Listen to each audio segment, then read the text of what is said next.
사라진 딸과 사위. 옛날 어느 마을에 용모가 아름답고 성품이 온화하고 시를 잘 지기로 유명한 이씨 성을 가진 청년이 살고 있었습니다. 이런 이씨가 혼례를 치르게 되었는데 혼례를 치른 날이 마침 정월 대보름 날이었지요. 밤이 되자 이 청년이 친구들과 함께 종로의 달빛 아래 밤거리를 거닐고 있었습니다.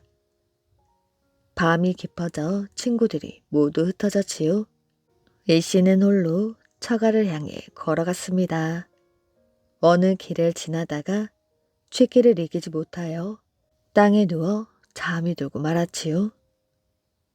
마침 여종 하나가 푸른 도포에 초립을 쓴 청년이 길가에 누워 드르렁 드르렁 코를 골며 자고 있는 것을 보고는 집으로 달려 들어가 알렸습니다. 그 집에서는 사위를 맞고 며칠 만에 신랑이 놀러나가 아직 돌아오지 않자 걱정이 이만저만이 아니었지요. 그러던 차에 이 소식을 듣고는 깜짝 놀라 급히 여종에게 저고리로 감싸 업어오게 했습니다. 그리고 그 청년을 곧장 신방으로 들였지요. 그때 신방에서는 신부의 향기만 맡을 수 있을 뿐 얼굴은 볼 수 없었습니다. 이 씨가 몽롱한 와중에 얼핏 보니 비단 이불에 베개가 놓여있고 곁에는 어떤 여인이 있었습니다. 그래서 이 씨는 오늘이 신방에서 화촉을 밝히는 밤이거니 생각하고 하룻밤을 보내게 되었습니다. 새벽녘에 술이 깨서 일어나 보니 여기가 어디인지 알지 못했습니다. 깜짝 놀라 신부를 깨워 일으키니 신부는 쪽집 머리를 풀어 늘어뜨리고 부끄러운 마음에 얼굴을 숙이고 있을 따름이었습니다. 이 씨가 물었습니다. 여기는 어느 댁입니까? 내가 어떻게 여기로 오게 되었는지요? 그러자 그때 신부가 깜짝 놀라더니 도리어 꼬치꼬치 사정을 캐물었고 이 씨는 자세하게 대답해 주었습니다. 두 사람은 모두 경악을 금치 못하며 할 말을 잃었지요. 이거 큰일 났구려. 일부러 한 일은 아니지만 이 댁 주인이 아시면 내 목숨이 위태로울 것이오. 신부가 한참 동안 골똘히 생각하더니 눈물을 흘리며 말했습니다. 오늘 밤은 제가 혼이 난 지 사흘째 되는 날이었습니다. 서방님은 달 구경을 하러 나가셨지요. 밤이 깊도록 서방님이 돌아오시지 않자 하인들이 착각하고 공을 이리로 모셔와서 잠자리를 함께하기에 이르렀으니 이것은 하늘이 정한 운명입니다. 여자의 행실로 말한다면 저는 죽어야 옳습니다. 다만 저희 집은 여러 해 동안 모은 재산이 아주 많은데 부모님 슬하에 저 하나뿐이어서 부모님은 저를 애지중지 키우셨지요. 제가 죽는다면 부모님은 너무도 슬픈 나머지 살아가실 수 없을 것입니다. 제가 어찌 부모님께 슬픔을 끼칠 수 있겠습니까? 또 어젯밤 꿈에 황룡이 방으로 들어와 꿈틀거리며 제 잠자리를 빙 두르는데 이마에 이 동학 세 글자가 있었습니다. 한 노인이 나타나 그 글자를 가리키며 이렇게 말하더군요. 이 사람이 바로 네 남편이다. 많은 복을 누릴 것이다. 깜짝 놀라 잠에서 깨고는 이상한 꿈이라고 생각했는데 지금 당신의 성이 이씨라는 말씀을 듣고 보니 꿈과 딱 맞아떨어집니다. 저는 이제 당신을 따르며 곁에서 모시고 또 노부모를 봉양하며 타고난 명대로 살다가 죽었으면 합니다. 이 씨는 용꿈 이야기를 듣고 몹시 기뻐하며 동학을 자신의 호로 삼기로 하고 여인에게 말했습니다. 하지만 우리 집 법도가 엄하고 내가 아직 약관의 나이도 못 되었으니 갑자기 소시를 준다면 처와 첩 간의 다툼이 있을 뿐만 아니라 요란한 비방이 있을 텐데 이를 어찌하면 좋겠소? 그건 걱정 마십시오. 혹시 친척 중에 저를 숨겨주실 만한 분이 계신지요? 계시오. 그럼 남들이 우리를 엿보기 전에 그 댁으로 가서 저를 숨겨주십시오. 종적을 완전히 감추어서 양쪽 집안 아무도 알지 못하게 해야 합니다. 당신은 머지않아 반드시 벼슬길에 오르실 테니 과거를 급제한 뒤에 양가 부모님께 사실대로 고하면 잘못을 용서하시고 그 사정을 슬피 여겨주실 듯 합니다. 내 생각도 그러하오. 이윽고 새벽 종이 울렸습니다.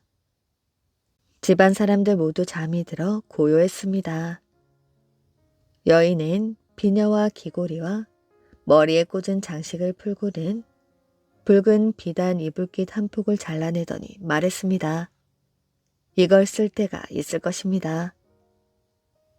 여인은 평상복 차림으로 이 씨를 따라 문을 나섰습니다.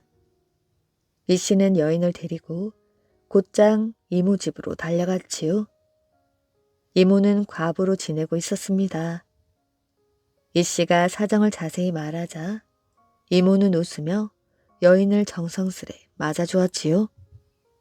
그리하여 여인은 그 집에서 바느질도 도우며 모녀 지간처럼 서로 의지하고 살고 있었습니다.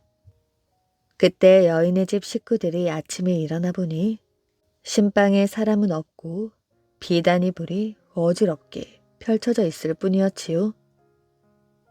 딸과 사위가 모두 어디로 갔는지 알 수 없어 사위의 집에 찾아가 보고는 딸이 가짜 신랑과 달아난 것을 알아차리게 되었습니다.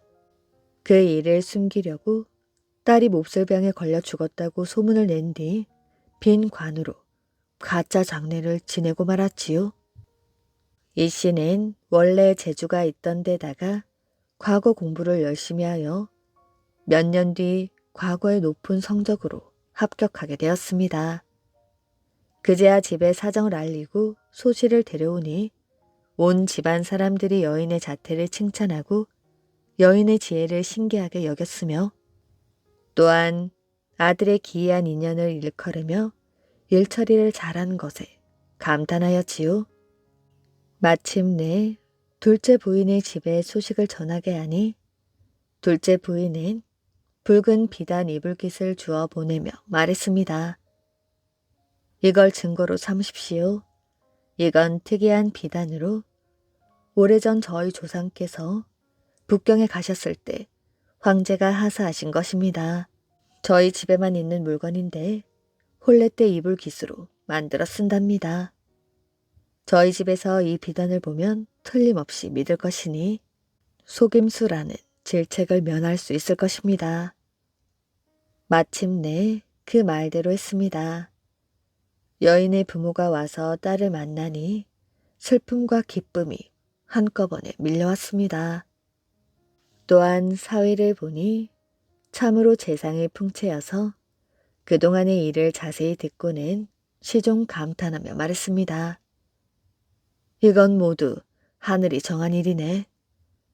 우리 노부부가 후사를 맡길 곳을 얻었으니 참으로 다행일세. 그 집은 아들이 없어서 집과 노비며 모든 재산을 딸에게 주니 이 씨는 나라 안의 거부가 되었습니다. 여인은 어질고 지혜로워 남편을 잘 받들고 가산을 잘 다스렸으며 자손이 번성했다고 합니다. 약속을 지키지 않은 선비.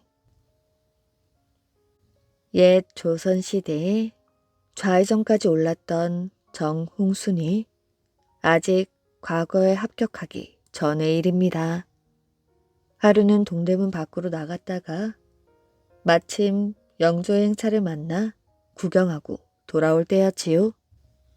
갑자기 하늘에서 소나기가 쏟아지기 시작했습니다. 정홍수는 항상 준비해 가지고 다니던 갈모를 꺼내 썼습니다. 그랬더니 같이 비를 피하고 있던 한 젊은 선비가 난처한 표정을 지었지요.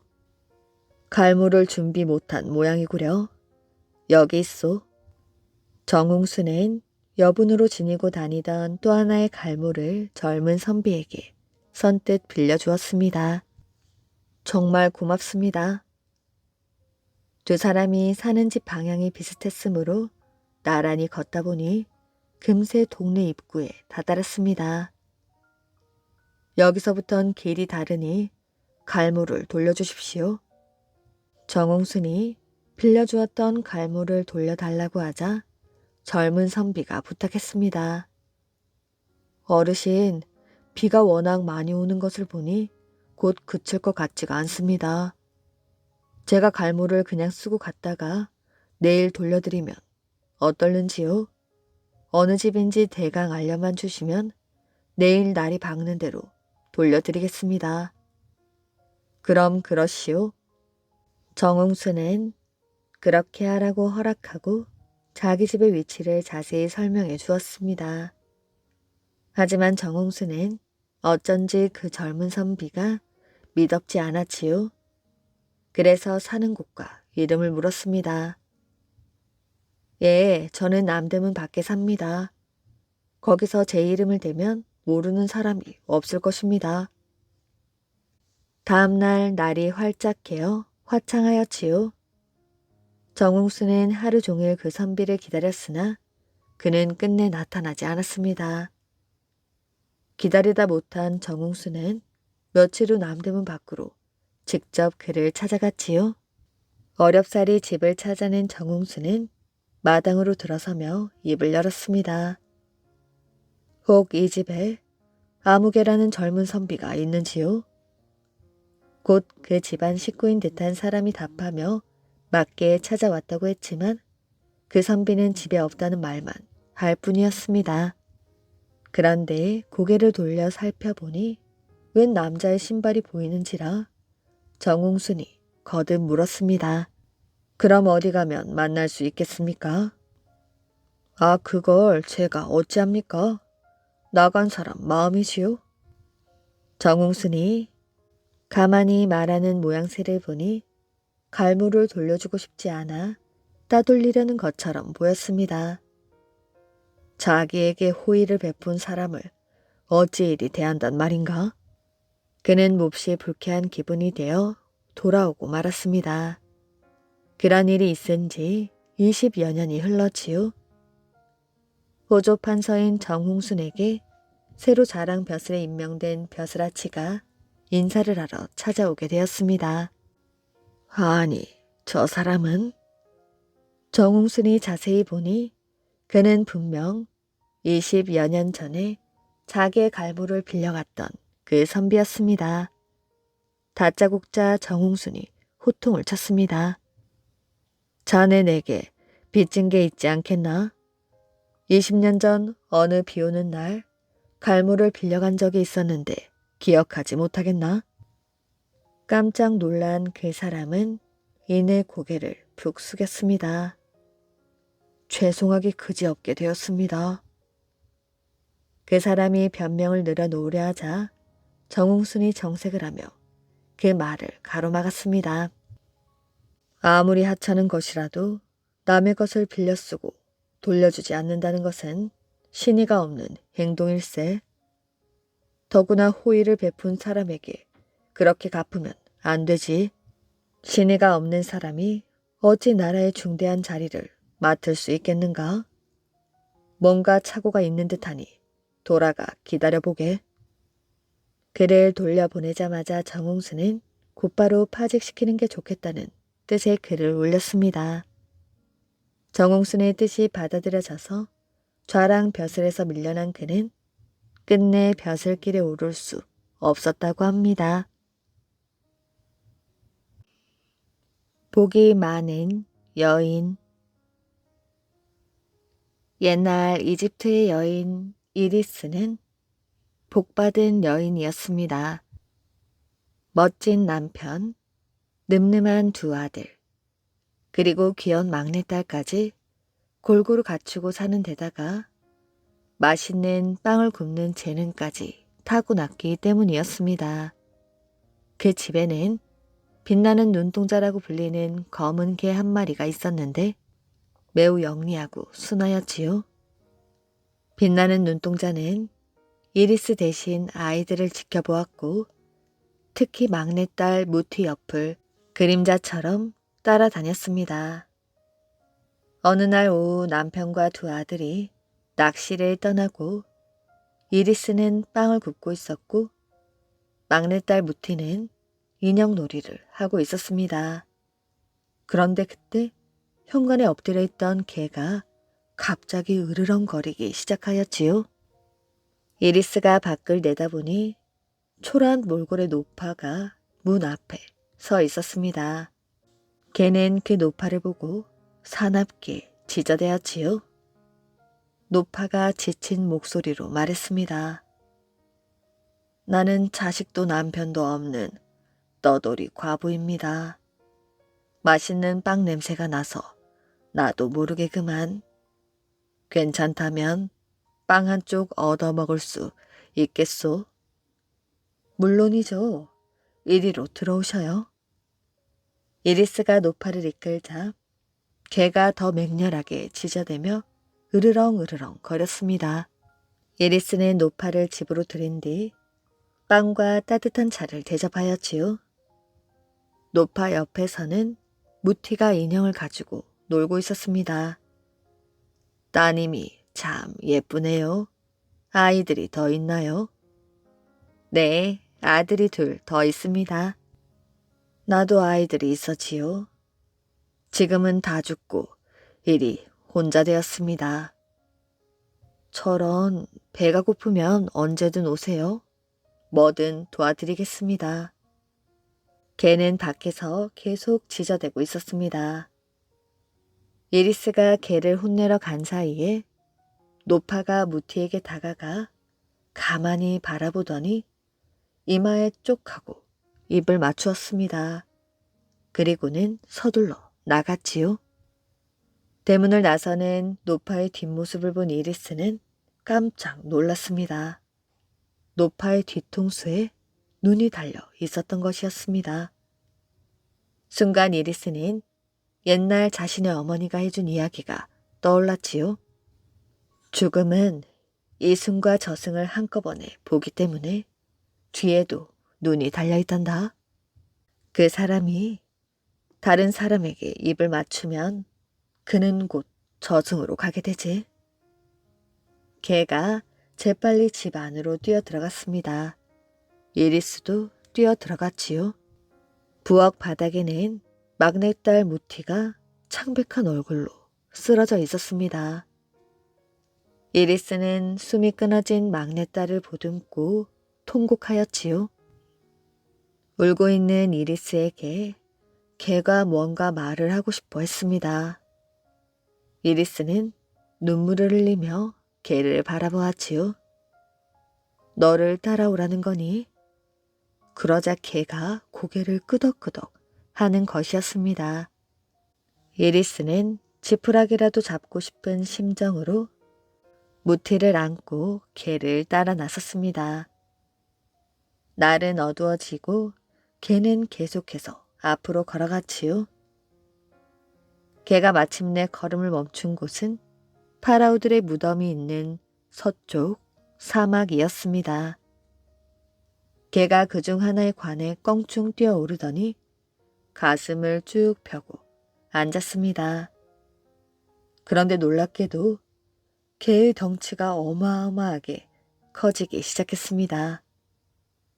놀라서 무티를 꼭 안고 뒤로 물러서는 이리스에게 개가 말하였지요. 나는 죽은 자를 저승으로 인도하는 아누비스다. 아누비스님, 제발 제 딸을 살려주십시오.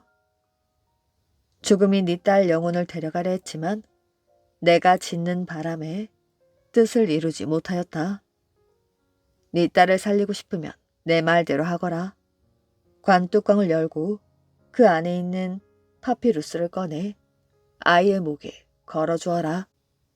말을 마치자마자 개는 사라지고 그 자리에 금칠을 한 나무 조각상이 덩그러니 남아 있었습니다. 이리스는 두려웠지만 딸을 살리겠다는 마음이 너무나 컸기 때문에 용기를 내어 관뚜껑을 들어 올렸지요. 그리고 떨리는 손으로 파피루스를 꺼내어 딸의 목에 걸었습니다. 그러나 무티는 미동도 하지 않았습니다. 이리스는 절망하였지요. 어서 빨리 집으로 돌아가서 남편과 아들들에게 사실대로 말하고 장례식을 준비해야겠다고 생각했습니다. 이리스는 딸을 안고 집으로 돌아갔습니다. 얼마나 걸었을까? 마침내 멀리 집이 보였지요. 남편과 아들들이 돌아왔는지 불이 환하게 켜져 있었습니다. 바로 그때 엄마, 나 내려줘. 걸어가고 싶어. 하고 안고 있던 무티가 눈을 뜨고 이렇게 말하였지요. 정말 무티가 살아난 것이었습니다. 이리스는 아이를 꼭 안아주었지요. 우리 소중한 아가, 너 정말 괜찮은 거니? 나 너무 많이 잤나 봐. 배가 고파. 그러더니 무티는 아빠와 오빠들에게 달려갔습니다. 현관 앞에 누워있던 개가 이리스를 바라보았지요. 이집트에서는 죽음을 뒤통수에도 눈이 달린 노파의 모습이라고 믿었다고 합니다. 이 이야기에서 나왔던 막내딸을 살려준 아누비스는 죽은 자를 저승으로 인도하지만 아직 죽을 때가 되지 않은 사람은 다시 살려주기도 한다고 합니다. 노인과 돌거북. 500년 전 전라북도 어느 마을에서 일어난 일입니다. 이 마을 양지 쪽에 양씨 노인 내외가 마음씨 착한 아들 며느리와 함께 단란하게 살고 있었습니다. 여보, 이제 우리는 이미 늙은 몸이어서 상관이 없지만 자손들이 편안하게 지내면 오죽 좋겠어요. 글쎄 말이오. 하지만 자식놈이 병을 앓아 누워있으니 답답한 일입니다. 우리 조상들은 후손들을 위하여 아무것도 하지 않았단 말이야. 후손들에게 재산 하나 변변하게 남긴 것이 없으니 내 자식 보기 민망하여 그러오.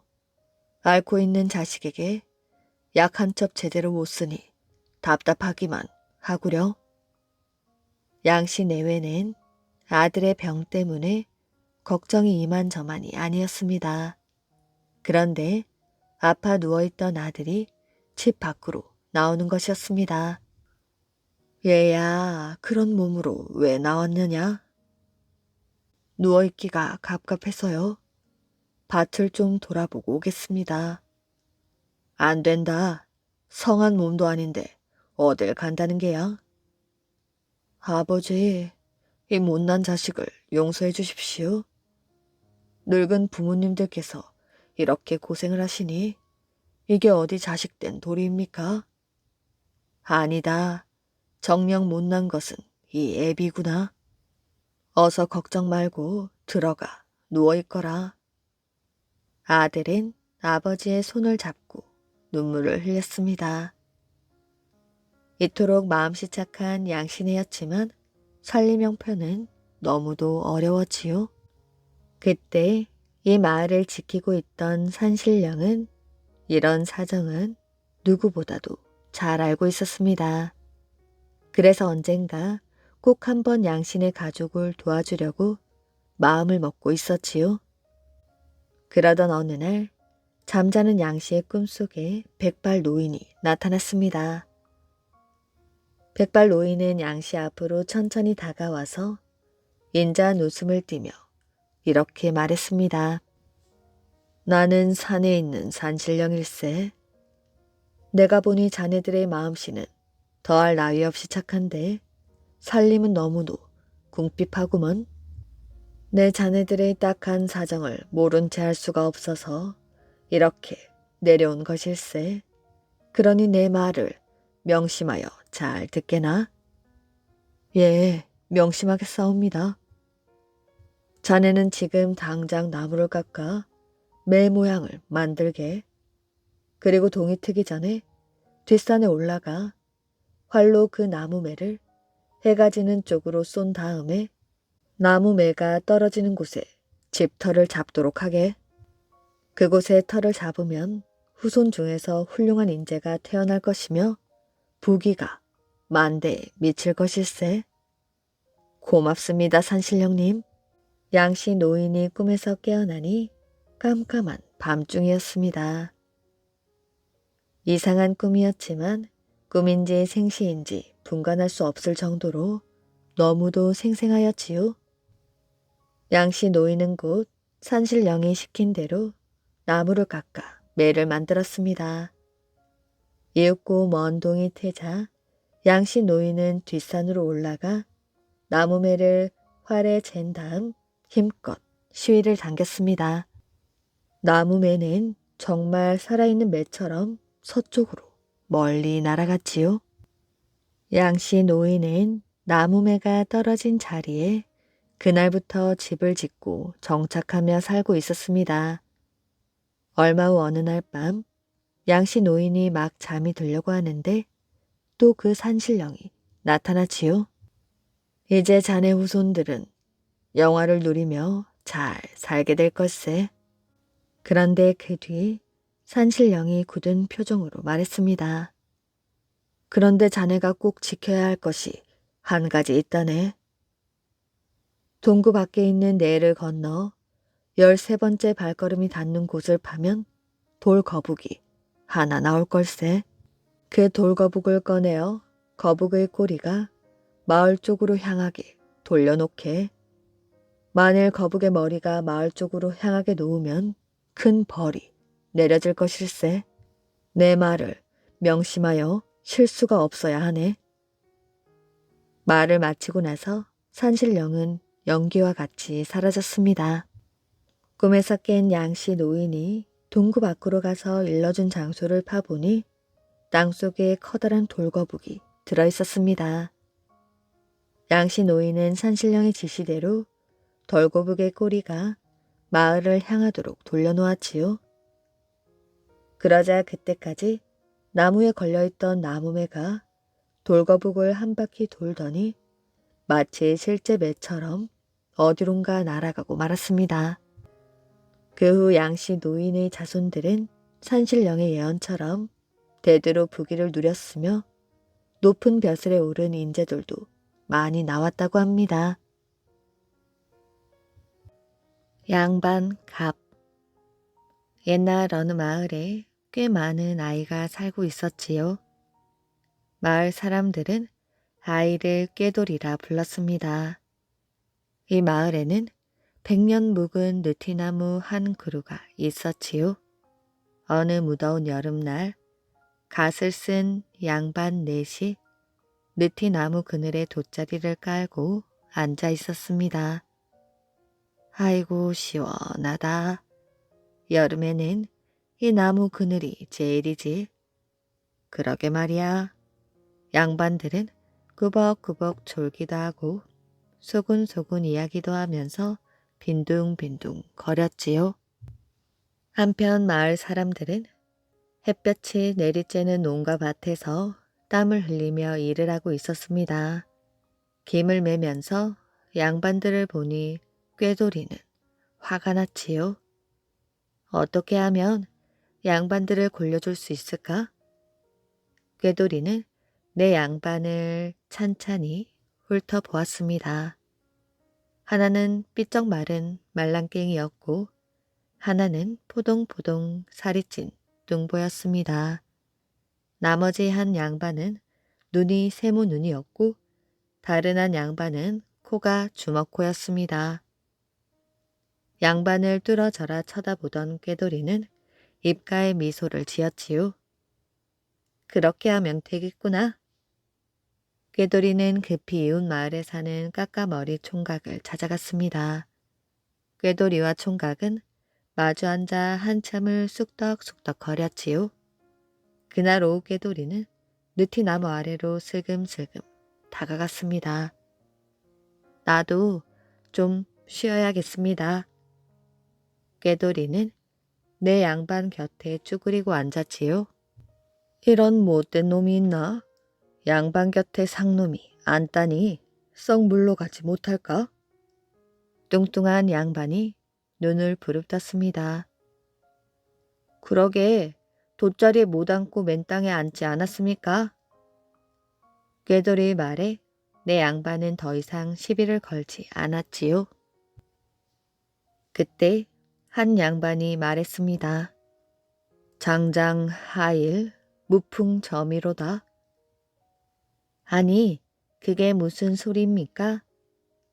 너같이 무식한 놈은 들어도 무슨 소린지 모를 것이야. 세모눈 양반이 부채질을 하며 꾀돌이를 빈정거렸지요. 그렇고 말고.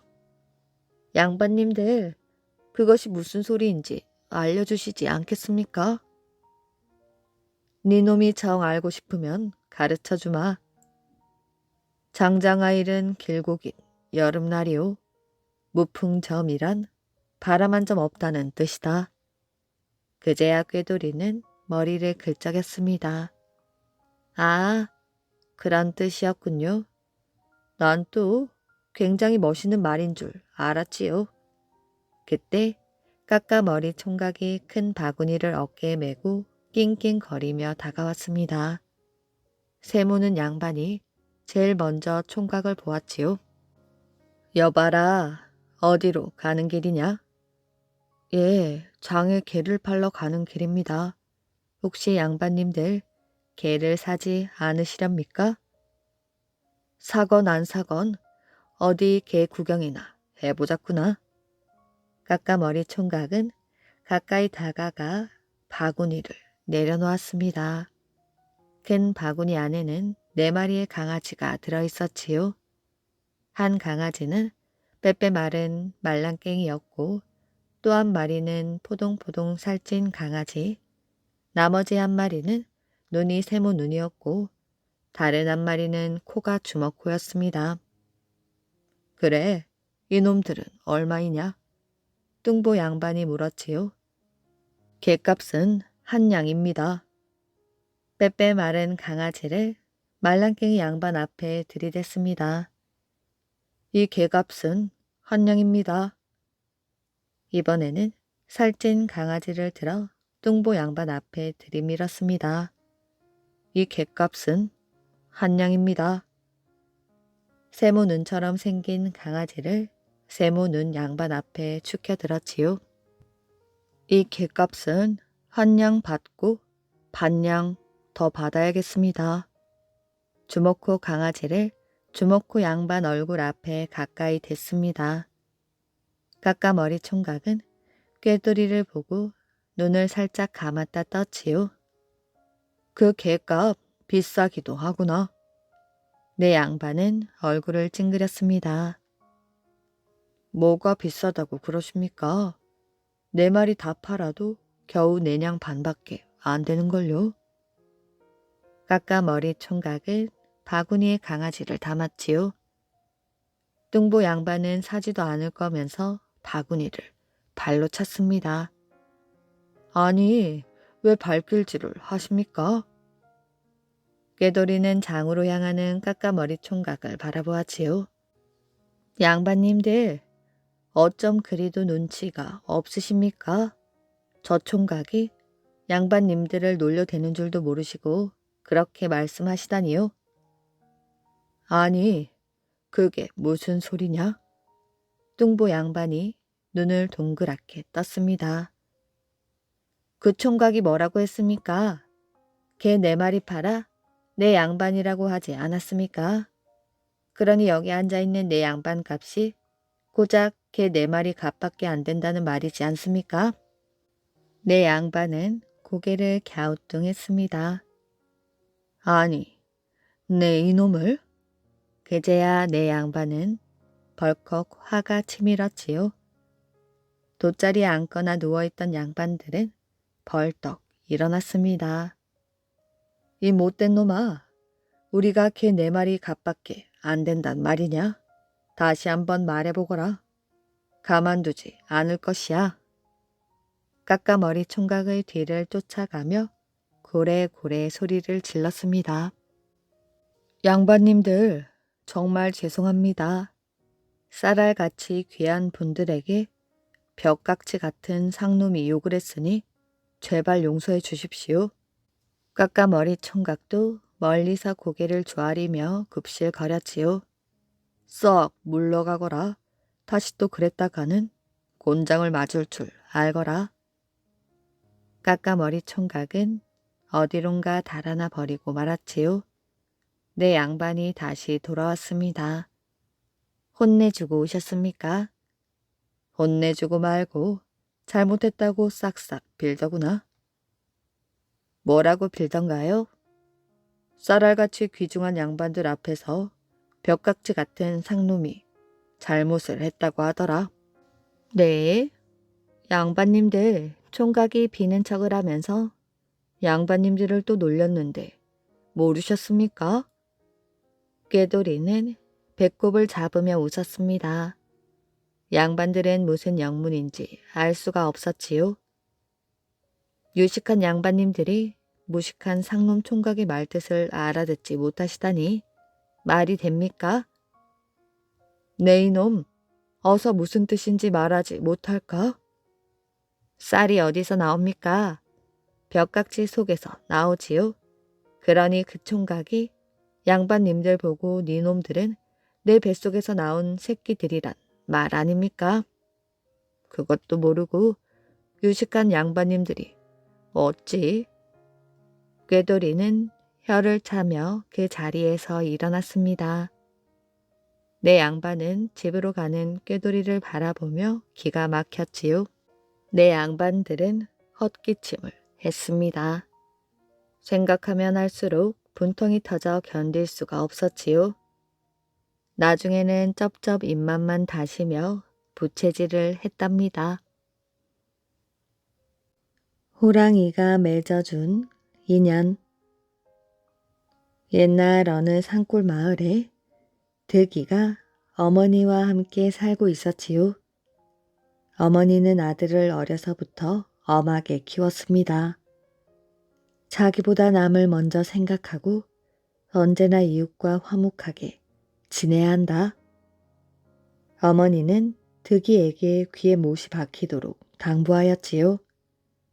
득이는 어머니 말대로 착하고 어진 젊은이로 자랐습니다.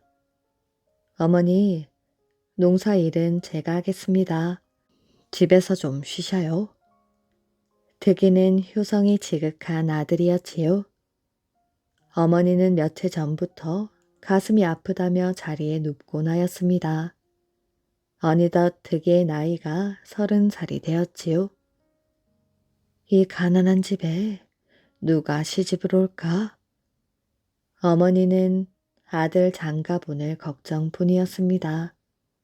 그러던 어느 날 득이가 지게를 지고 산으로 나무를 하러 갔습니다. 순간 바위 옆을 지나려는데 이상한 소리가 들렸지요. 이게 무슨 소리지? 득이는 주변을 둘러보았습니다. 아니, 저건? 바위 앞에 호랑이 한 마리가 입을 크게 벌린 채 서 있었지요. 자세히 들여다보니 호랑이 앞에 여인이 쓰러져 있었습니다.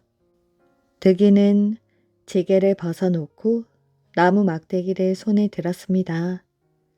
한 발자국 한 발자국 호랑이에게 다가갔지요. 그런데 이상하게도 호랑이는 꿈쩍도 하지 않고 있었습니다. 이때 호랑이의 입 안에서 무언가 번쩍하고 빛이 났습니다.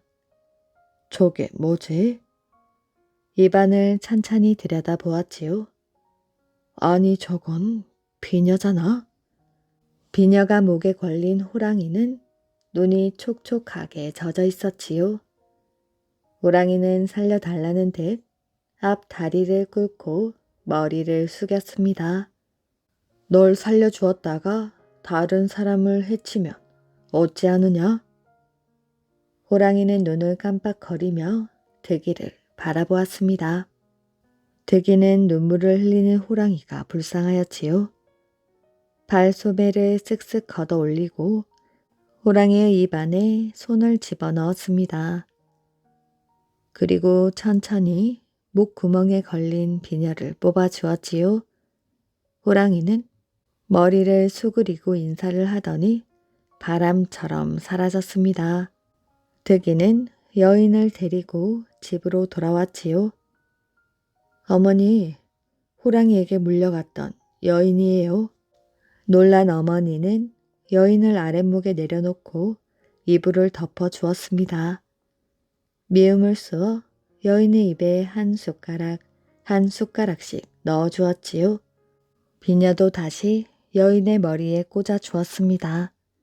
다음날 아침 자리에서 일어난 여인은 어찌할 바를 몰랐지요. 여기가 어디예요? 어머니는 그동안 있었던 일을 이야기해 주었습니다. 아주머니, 고맙습니다. 그런데 어찌 호랑이에게 잡혀가게 된 것이오? 저는 30리 떨어진 마을에 살고 있었습니다. 친구들과 산뽕잎을 따고 있었는데 갑자기 호랑이가 달려들어 처녀들이 사방으로 뿔뿔이 흩어졌습니다. 호랑이에게 잡혀갔던 일을 이야기하고 나자 여인은 다시 잠이 들었습니다.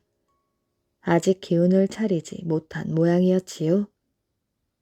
어머니, 집에 있는 산삼을 여인에게 먹여야겠어요. 뭐냐, 그러자꾸나. 산삼을 먹은 여인은 기운을 차리고 일어났습니다. 이틀 후 득이와 어머니는 여인과 함께 여인의 마을로 갔지요. 여인의 부모들은 죽은 줄 알았던 딸이 돌아오자 부둥켜 안으며 기뻐했습니다. 어머니, 이분들이 저를 구해주셨어요. 고맙습니다. 어서 방으로 들어가시지요. 여인의 부모들은 득이와 어머니를 반기며 정성껏 대접하였습니다. 딸아이는 시집을 간 지 석 달 만에 남편을 잃고 외롭게 살고 있답니다. 여인의 부모가 땅이 꺼질 듯이 한숨을 크게 내쉬었습니다. 저희 집 아이도 가난하여 장가를 못 가고 있습니다. 이 집 딸을 며느리로 주신다면 더없이 고맙겠습니다. 득이와 여인은 부끄러워 얼굴이 벌겋게 달아올랐지요. 결국 두 사람은 결혼을 약속했습니다. 잔칫 날이 다가오던 어느 날 뜰에 나가보니 호랑이가 멧돼지 한 마리를 물고 와서 꾸벅 절을 하는 것이었지요. 득이가 구해준 호랑이였습니다. 고맙다 호랑아. 득이는 호랑이의 부드러운 털을 손으로 쓸어 주었지요. 호랑이는 이내 번개처럼 사라져 버렸습니다. 득이는 여인과 결혼하여 아들, 딸을 낳았습니다. 그 후에도 은혜를 잊지 못한 호랑이가 산 짐승을 잡아오곤 하였지요. 사람들은 득이의 착한 마음에 호랑이도 감동하였다고 했습니다. 바위가 되어버린 배. 인도네시아 어느 작은 마을에 말린 쿤당이라는 소년이 있었습니다. 소년은 아버지를 일찍 여의고 어머니와 단 둘이 힘겹게 살고 있었지요.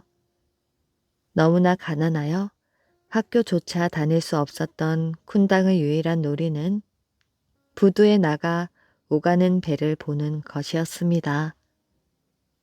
때로는 선원들에게 재미난 이야기도 듣고 때로는 배 구석구석을 구경하였지요.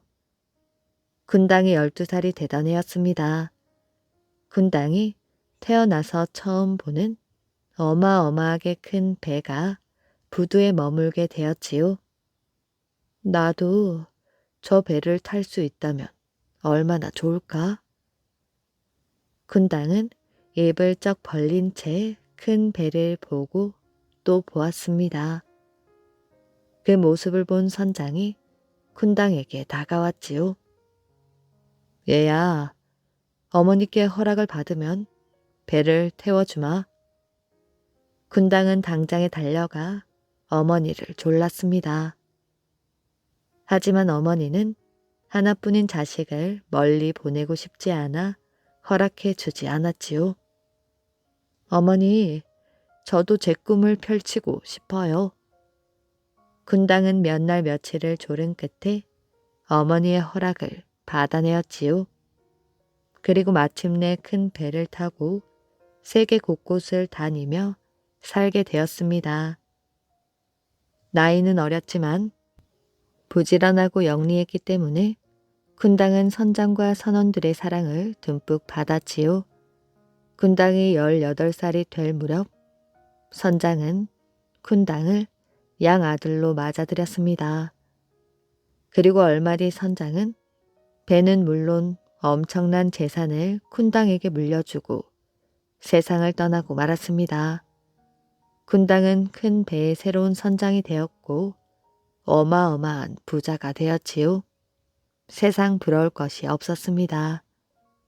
갖고 싶은 것은 무엇이든 가질 수가 있었지요. 젊고 똑똑한 군당은 아름다운 아가씨와 결혼까지 하여 행복하게 하루하루를 보냈습니다. 한편 아들을 떠나보내고 목숨만 지키고 있던 어머니는 병들고 지쳐서 나날이 시들어가고 있었지요. 그러면서도 불편한 몸으로 하루도 빠짐없이 기도를 올리며 아들이 돌아오기만을 기다렸습니다. 우리 아들의 앞날을 지켜주십시오. 군당은 이런 어머니를 까맣게 잊고 살고 있었지요. 그러던 어느 날 군당의 배가 고향 마을 근처를 지나게 되었습니다. 그런데 부인이 야자 열매의 물이 먹고 싶다며 배를 잠시 멈춰 달라는 것이었지요. 순간 군당은 머뭇머뭇했습니다. 혹시라도 늙고 병든 어머니를 만나게 될까 두려웠기 때문이지요. 군당은 자신을 우러러 보는 선원들과 부인에게 늙고 초라한 어머니를 보이는 것이 부끄러웠습니다. 다음 항구에서 멈추면 안 되겠소. 하지만 임신을 한 부인은 계속 고집을 부렸지요. 시간이 많이 흘렀으니 날 알아보는 사람이 없을 것이야. 이렇게 생각하며 군당은 배를 부두에 대었습니다. 하지만 마을 사람들은 단번에 쿤당을 알아보았지요. 고향을 떠난 뒤 한 번도 소식을 전하지 않아 죽은 줄로만 알았던 쿤당이 커다란 배의 선장이 되어 나타났다는 소식은 곧 어머니에게도 전해졌습니다. 뭐라고? 내 아들이 살아 돌아왔다고? 어머니는 신도 신지 않은 채 달려 나왔습니다. 그러고는 배에 올라 선원을 붙들고 말하였지요. 이보시오. 나는 쿤당의 어머니인데 내 아들을 만나려고 왔소. 선원은 초라한 어머니를 훑어보더니 확 밀쳤습니다. 이봐요. 당신이 우리 선장님이 어머니면 나는 선장님이 아들이요. 선원은 어머니를 배에서 끌어내리려 하였지요. 선원과 어머니가 옥신각신하다 보니 가판이 몹시 소란스러워졌습니다. 그때 선실에서 부인과 함께 쿤당이 나왔지요. 무슨 일이냐? 쿤당을 보자 어머니는 눈물을 흘리며 달려가 안으려 하였습니다. 아들아, 살아있었구나. 하지만 쿤당의 얼굴은 딱딱하게 굳어 있었습니다. 그리고 차갑고 매몰차게 어머니를 모른 척 하였지요. 누가 당신의 아들이라는 것이오? 군당은 선원들에게 어머니를 배에서 끌어내리라 명령했습니다. 어머니는 힘없이 내팽겨쳐지고 말았습니다. 어머니는 하염없이 눈물을 흘렸지요. 신이시여, 쿤당의 행동에 꼭 맞는 공정한 심판을 내려주십시오. 이렇게 기도를 드리며 어머니는 그만 숨을 거두고 말았습니다. 한편 쿤당은 서둘러 고향 집을 떠났습니다. 그런데 바다 한가운데 다다랐을 때 갑자기 큰 폭풍우가 일었지요. 거센 파도에 휩쓸려 배가 가라앉자 선원들은 앞 다투어 바다로 뛰어들었습니다. 선장님, 어서 뛰어내리세요. 안 돼. 내 재산을 두고 이 배를 떠날 순 없다. 선원들이 소리쳤지만 쿤당은 선실에서 꼼짝도 하지 않았습니다. 마침 지나가는 배에 의해 선원들과 부인은 무사히 구조되었지만 쿤당은 배와 함께 바닷속으로 서서히 가라앉고 말았지요. 그런데 순간 갑자기 큰 회오리 바람이 일더니 쿤당의 배가 커다란 바위로 변해버렸습니다. 신이 어머니의 기도를 들어주신 것이었지요. 지금도 인도네시아 남부 수마트라에 가면 배 모양의 커다란 바위가 있다고 합니다. 스님과 쌍향수. 옛날 어느 날 깊은 산중에서 날이 저물자 스님은 하룻밤 쉬어갈 곳을 찾던 중 산 기슭에서 숯을 굽는 움막을 발견하였습니다. 주인장 계십니까? 뉘신지요? 목소리만으로도 나이가 지긋한 노인이라는 것을 알 수 있었지요. 지나가는 승려인데 하룻밤 신세를 좀 질까 합니다. 그러자 조금 전까지만 해도 내다볼 것 같지도 않던 노인이 승려라는 말에 불쑥 튀어나오며 허리를 구부려 합장을 하는 등 정중하게 모셨습니다. 불심이 깊은 노인인 것으로 보였지요. 이런 누추한 곳에 스님을 모시게 되다니 정말 송구스러울 뿐입니다. 노인은 감자를 구워 저녁을 대접하였습니다. 먹을 것이라고는 감자밖에 없습니다. 감자를 먹고 나자 노인은 스님을 자리가 깔린 방으로 안내하면서 누추하지만 편히 쉬었다가 가십시오 하였지요. 그런 노인을 앉혀놓고 불일 스님이 물었습니다. 노인장은 뭘 하시며 사시나요? 그저 감자나 심어 연명하고 숯이나 굽고 사는 천한 몸입니다. 오랜만에 나그네를 만난 탓인지 노인도 은근히 계속 말을 붙이기를 바라는 듯 하였지요.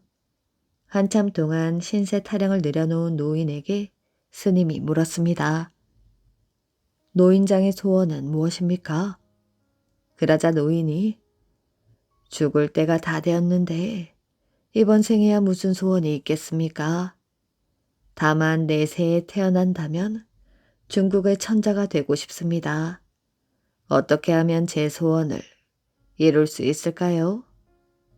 노인의 소원을 듣고 나서 한참 생각에 잠겨있던 불일 스님이 돌연 착한 일을 하고 열심히 참선을 하시면 됩니다. 라면서 어찌해야 할지 자세히 일러주었지요. 그런 일이 있은 뒤로도 불일 스님은 30년 가까이 수도에 전념하다가 송강사 조사가 되었습니다. 불일 스님이 처음 송강사에 왔을 때 송강사는 불량배들이 저를 장악하고 있었습니다. 원칙을 지키는 스님이 왔다는 생각에 불량배들은 스님을 골탕 먹일 궁리를 하였지요. 하루는 불량배들이 일부러 절 앞 냇가에 나가 물고기를 잡아서 한솥 가득 끓여 놓고 먹다가는 그 앞을 지나는 스님을 불러 세웠습니다. 스님께서 이 물고기를 먹고 다시 살아있는 물고기를 내놓을 수 있다면 우리가 저를 비워주겠소. 스님은 어처구니가 없었으나 말 없이 물고기를 모두 먹었지요. 그러더니 물가로 가서 모두 토했습니다. 그러자 신기하게도 물고기들이 다시 살아나 꼬리를 흔들며 헤엄쳐 나갔지요. 놀란 불량배들은 그 즉시 절을 떠났습니다. 지금도 송광사 계곡에는 그 고기가 서식하고 있는데 스님이 토해낸 고기라 하여 토어라고 부른답니다. 스님의 명성이 알려지자 심지어 높은 고승들까지도 스님의 설법을 들으러 올 정도였지요. 어느 날 고승들이 스님에게 금나라 천자의 왕후가 병에 걸려 100일 기도를 하는 중이니 함께 다녀오시지요. 하는 것이었습니다. 스님의 승낙을 듣기도 전에 고승들이 스님을 업고 날더니 순식간에 중국 천태산에 도착했습니다. 그 절에서는 막 100일 기도가 끝나가는 중이었지요. 향을 피우고 있는 금나라 천자를 보던 스님의 뇌리에 숯 굽던 노인이 떠올랐습니다. 스님은 천자에게 다가가 물었습니다. 내 하룻밤 잘 쉬어만 갔지 그대 황후가 아픈 것은 몰랐구려. 그러자 황후는 언제 아팠냐는 듯 툴툴 털고 일어났습니다. 천자는 전생의 인연을 기이하게 여기고 불일 스님을 스승으로 모셨지요. 그래서 불일 스님이 돌아가는 길에 자신의 세자로 하여금 수행하게 하였습니다. 그가 바로 담당국사이지요. 담당국사가 지은 암자는 이러한 인연으로 인해 천자암이라 불리게 되었습니다. 불일 스님과 담당국사가 돌아올 때 짚고 온 향나무 지팡이를 이곳에 나란히 꽂았는데 뿌리가 내리고 가지와 잎이 나면서 자란 것이 지금의 쌍향수라 합니다. 그런데 두 그루의 모습이 한 나무가 다른 나무에 절을 하고 있는 듯하여 예의 바른 스승과 제자의 관계를 나타내는 모습처럼 보인답니다. 나무 전체가 엿가락처럼 꼬였고 가지는 모두 땅을 향한 신기한 모습을 하고 있습니다. 이야기 재미있게 잘 들으셨나요? 오늘의 이야기는 여기까지입니다. 오늘도 이야기를 들어주셔서 정말 감사합니다. 오늘도 편안한 밤 되시길 바랍니다.